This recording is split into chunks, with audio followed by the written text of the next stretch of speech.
ঘন্টায় ১৪৯.৯ কিলোমিটার গতির আগুনের গোলা নাহিদ রানার, যেটা সামলাতে গিয়ে রীতিমতো ভড়কে গেলেন পাক ব্যাটার সালমান। মাত্র ২১ বছর বয়সী নাহিদ রানা এখন বাংলাদেশের গতির রাজা।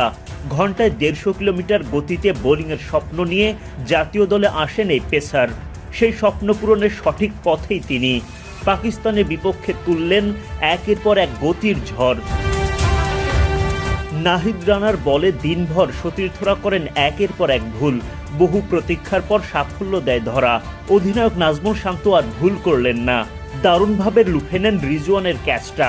বড় শিকারে নিজের প্রথম উইকেট নাহিদের পকেটে। সতীর্থরা ভালোবাসায় রাঙিয়ে তোলেন তাকে। গ্যালারিতে বাংলাদেশি সমর্থকদের মাঝেও উল্লাসের জোয়ার। নাহিদের পর মেহেদী হাসান মিরাজ তোলেন আরও একটা উইকেট। সেখানে সাকিব আল হাসান নেন দুর্দান্ত একটা ক্যাচ। সপ্তম উইকেট তুলে বাংলাদেশ আরো ভালোভাবে এগিয়ে যায় ম্যাচে।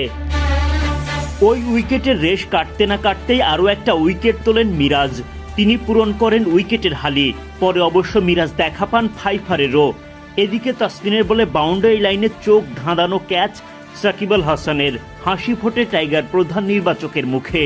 সব মিলিয়ে বাংলাদেশের সামনে মাত্র ২৭৪ রানেই অল আউট পাকিস্তান।